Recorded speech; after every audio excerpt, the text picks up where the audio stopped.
Fellow nerds, we are back. Today on the channel, we are talking about one of my personal favorite anime slash mangas. It actually got me into Japanese media in the first place when I was real young. I'm talking about the project where the legendary voice actor Steve Bloom made his debut appearance. In the OVAs. I'm talking about none other than the Guyver, the bio boosted armor. In my opinion, it is one of the most underrated and passed over stories of all time. It is in my top 5 of favorites. In this video, we're doing a semi deep dive on all the major plot points from the beginning. Yes, it is not finished, which infuriates me. But we're not talking about what might be, we're talking about what is. So if you haven't watched or heard of the Guyver, this is your warning. Go ahead and jump ship and discover these things on your own. Now, with that, let's get into it. Life, an infinite energy beyond scientific understanding. Now, this energy has been transformed into a new weapon.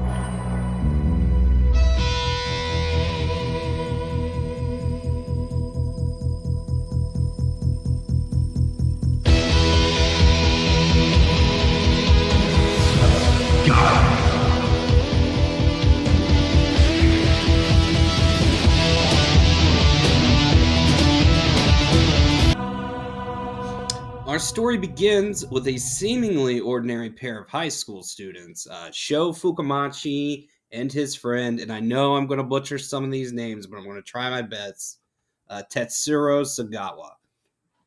Their lives are changed basically when they're strolling along by a lake one day.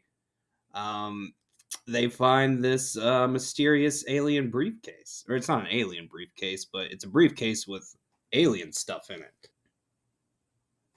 As they flee from pursuers that they have no idea who they are, they stumble upon this case with this bizarre, forgotten artifact.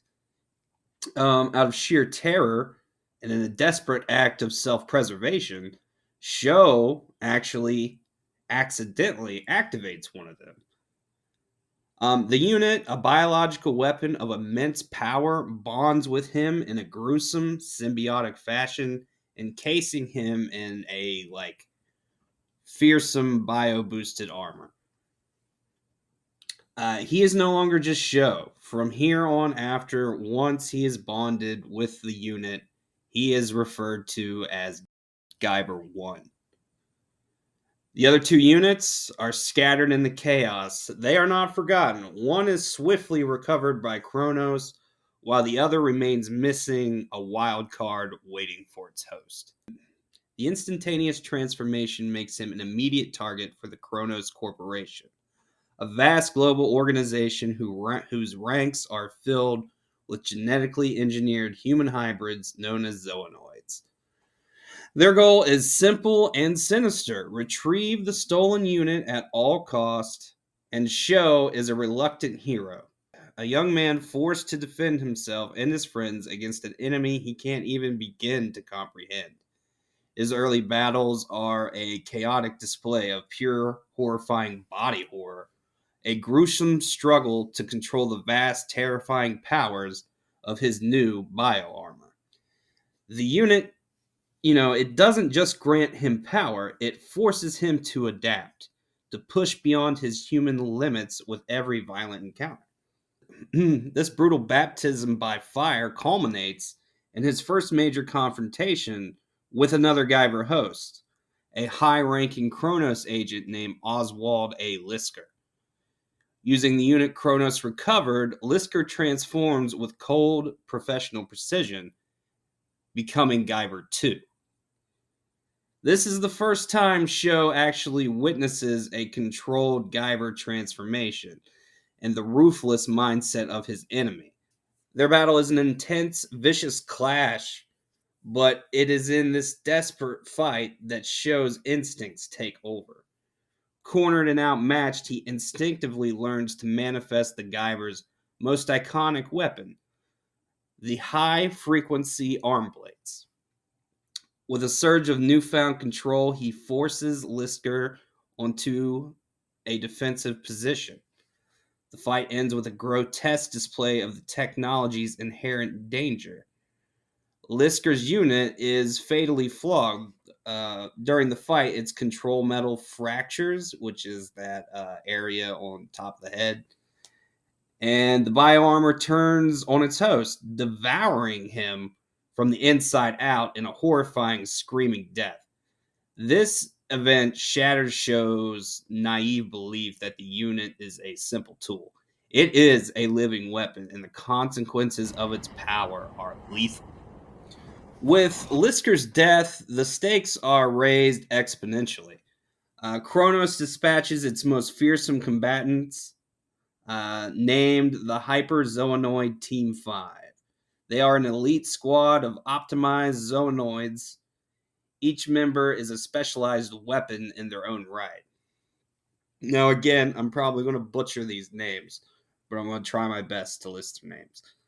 Thancrus, he has powerful high frequency arm blades. Uh, Not indifferent from the Guyver's arm blades, but not as good. Elogen, who can generate electrical fields and fly. A Gaster, a living artillery with explosive liquid missiles. Deserb, I feel like I'm saying that one wrong, but he was the big guy, the brute force of the team with muscles so dense he can breathe fire. And their cunning leader, Zektol, equipped with an arsenal of bioblasters. Pushed to his absolute limit against their coordinated onslaught, Sho's body reacts on its own.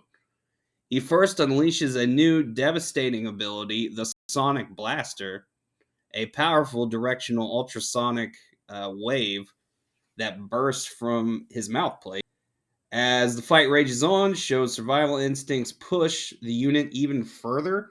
He begins to learn to control and utilize its immense gravity-based powers, developing the pressure cannon, a focused blast of kinetic energy that can flatten opponents. But the most significant and devastating event in this entire arc is the tragic death of Sho's father, Fumio Fukamachi. Kronos abducts him and unwillingly transforms him into a Zoanoid. Sho is then forced to confront his own father in his new monstrous form. The battle is agonizing, a gut-wrenching, emotional nightmare, and it ends with Sho being forced to kill the very man who raised him. This profound, life-altering trauma fuels his resolve and hardens his will. No longer just a frightened teenager, he now fights with a righteous fury. Just as Sho reaches a new level of resolve, the third Guyver host is revealed. Remember, we said the third Guyver unit kind of just disappeared. We didn't know where it was. Well, now we do at this point in the series. Agito Makashima, which has been introduced in the series before as just as a normal kind of high school student, but unlike Sho, Agito is not a reluctant hero. He is a master schemer with a cold, calculating mind and deep-seated ambition. He holds his own agenda to usurp the leadership of Kronos, and he becomes a complex and manipulative ally, a figure who will both help and hinder Sho on his journey. He is both a vital resource and a constant rival. His ruthless pragmatism, a dark mirror to Sho's compassionate nature.